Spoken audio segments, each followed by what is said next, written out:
Солиод их 2 дугаар хэсэг. Тэр үнэндээ маш том хэрэг тарьсан боловч өөрөө тэрнийг анзаарж байгаа шинж алга. Энэ үед тэр харин над руу болгомсон хар зар ширтэх нь харагдж байгаа санаа нь юм л та. Эхийн хайр гэдэг ийм л гайхалтай байдаг гэж. Хэдийгээр би сэтгэл нь хүнд өвчнөд дайрагдсан хэдийж эхийн хайр л гагцгүй юунд ч стилтэн гэгийн тунгалаг мөн чанараа алдаагүй байдаг нь энэ буюу. Ялангуяа хүүхэд нь бусдад дээрлэхүүлж байгаа тохиолдолд эхийн хайрын тэрхүү өвөрмөц мөн чанар илүү хурцтод илэрдэг байж таарна. Тухайн үед би өөрийн мэдлгүй ээжээ хинэн хашгирсан нь эдээ орсон цагаас хойш анх удаа тиймхүү дуудаж байгаа хэрэг үлгөө. Ээжи маань хамаг би дагчин чичрэх шиг болсноо над руу хэсэг зүр харц сутгохтоо хараад цайн хулайж хүүхэд мэд цайлхнаар инеж байлаа. Тэр өдөр ээж бид хоёр анх удаа л нэгэн шүхрийн дор хамтдаа гэлүүгэн буцан харсан. Би сургууль дээр болсон явдлыг инээд нэгтнийгүү тоочин өгүүлэхэд тэр учиргүй айж сандрахтаа аав руу хүн явуулж дуудууллаа. Аав дөнгөж гэртээ орж ирээд удаагүй байтал баахан бялуу шийдэм худаг мэсвэрсэн хүмүүс манай гэрт дайран орж ирээд үгийн золиогүй аяг тав эд хогшлыг мань эвдэн сүйтгэж эхэллээ. Пянзасигийн аавын найз нар болох тэр хүмүүс манай гэрийг 9 балын хүчтэй газар хөдлөлтөөс өөрсгүй бүснүүлж гарсан нь тэр болоо. Пянзасигийн эцэг аавын нүүрлэнүүд рүү хуруугаж ишлэнгээ. Манай хүү сүнсэн зайлтлаасны улмаас эмнэлэгт хэвчүүлээ. Танах ямар ганц юуны төдийхөн эмнэлийн зардал гаргаад өгчих тэнхээтэй айл биштэй. Тийм болохоо би танаа өмгөр байшин шатаагаад өгдөг юм билүү? Хиний хүү болох бол доо хиний хашгиж. 1 юан гэдэг сардаан тавьхан юаны цалинтай аавд маань маш их мөнгө байсан юм.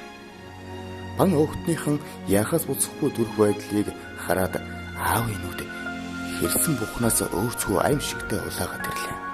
Тэр ээж рүү хилэнтэй харцаар ширдэж суран төлөйгөн шувтатан тайлаад толгой төрөвгүй шахурдж галаа.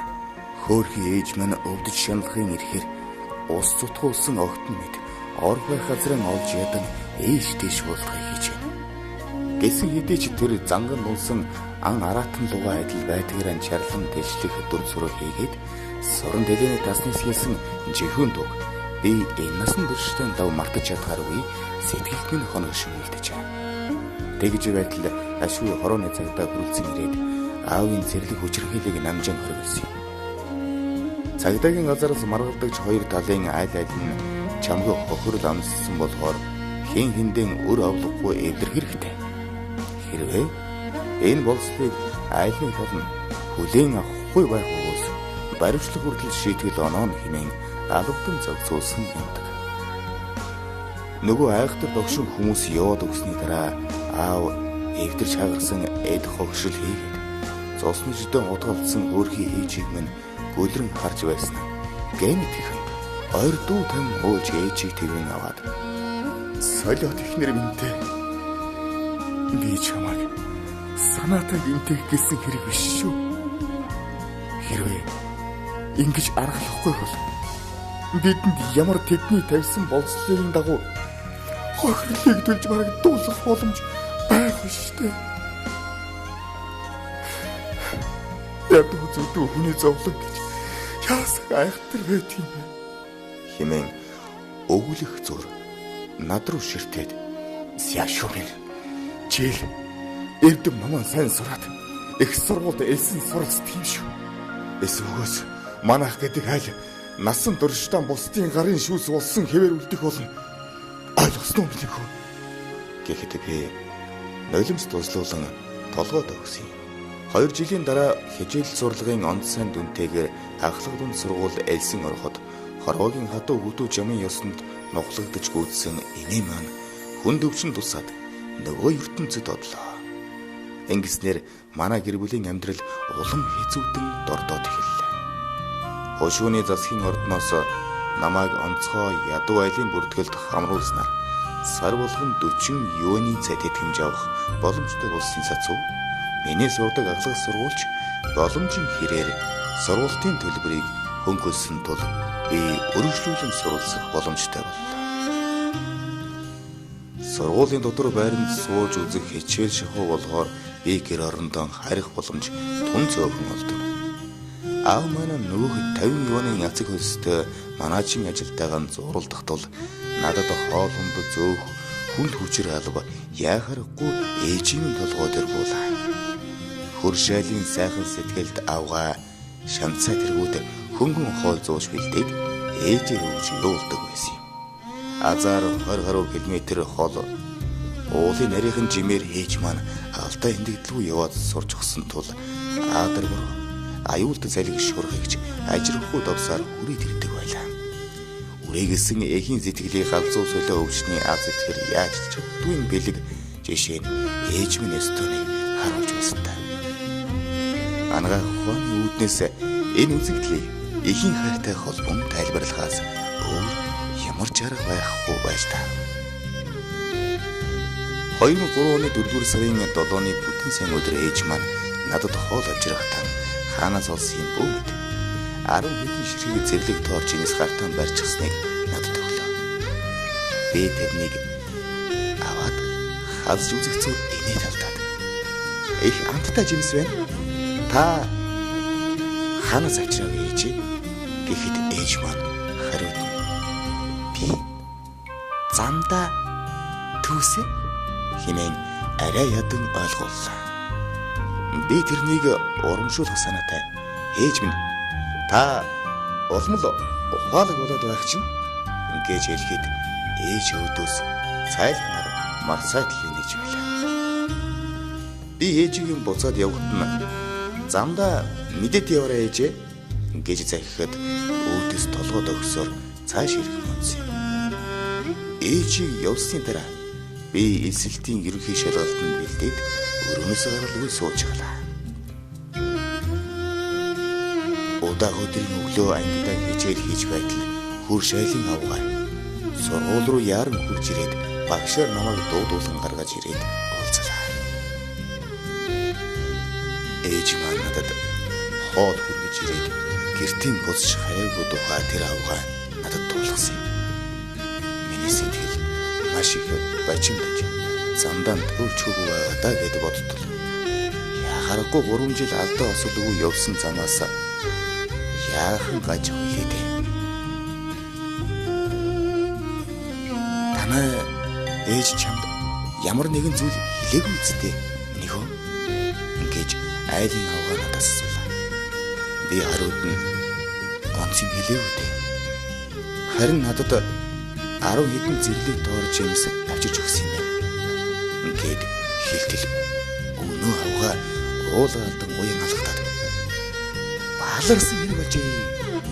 Наад 10 хэдэн тоорж юмснээс чинь асуудал үүссэн байж таарах. Ингээд багшаас чөлөө аван надтай зүг уулын жимээр буцсан явцгаалаа.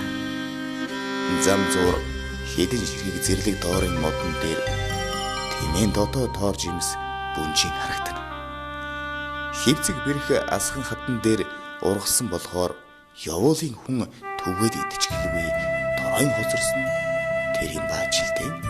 Тэр дунд нэгэн тоор модны мөчөр хугаран санжаад тэрний дор хэдэн зуун аалдын гүн аргал харанхуйлан байгааг бид хоёр сэтгэл өвшин олж үзлээ. Хөршийн авгаа миний царай руу увалтай ширцсэн. Хоёулаа Английн ирэлд очиж үзцгээе ингэлээ. Би сэтгэл дэгэлцсээр тэр авгаатай цуг ангал хатны ирэлийг зөвлөн явлаа. Бон ас хатны ирэлд хөөрхий хийж минь цус нүчтэйгэн холилдон хэвдэх бөгөөд гартаа ганц тоорноос атгаж эргэн тойронд нь өөр хэдэн тоор жимс хөглөрж харагдав. Миний элэг зүр хэмтрэн унах мэд ой хашуу сэтгэлийг эзэмдэн хашинд ээжийн тас зурн тэрвэд ээж минь таныхаа би л боллоо жаргалаа. Энэ тоор жимсийг амттай байна гэж юунд таньдаа хэлвэ?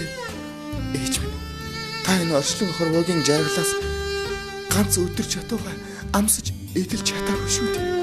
Хинэн ойлон хайлан хүлээд ээжийн мөс шиг хүүтэн хасарт нүрийн ан зүрхэртэл уйлахад уул хүндийн мод шулуу бүгдээ миний гашуун өнөгт уйсан хайлаад нулимс мэлмүүлж байгаа мэд зөөлөн бороо шиврэн орж эхэлв. 2003 оны 8 дугаар сарын 7-ны өдөр буюу ээжийг оршуулснаас хойш яг 100 хоногийн дараа Хубэй мужийн их сургуулиас намайг эсүүлэн авсан тухай алтан үсэгтэй урилгыг ээжийн байнга явдаг байсан уулын нарийн чимийг даган мөнө хідэн тоорын модны хажуугаар өнгөрөөд дудлагын талбайг зүсэн явсаар манай гэрийн үүдэнд хурж очив. Би родсон боловч гартан адах хойтой тэрхүү урилгын бичгийг ээжийн булшны толгой дээр хадгаад ээж минь хүүгийн хүсэл үүсэлтлээ. Та минь одоо 9 булгийн дор сэтгэл амар тайван нойрсож болно шүү ээж минь хэмээн шивгэн өгүүлж билээ. Хятад хэлнээс орчуулсан Дорцрэнгийн Болдбаатар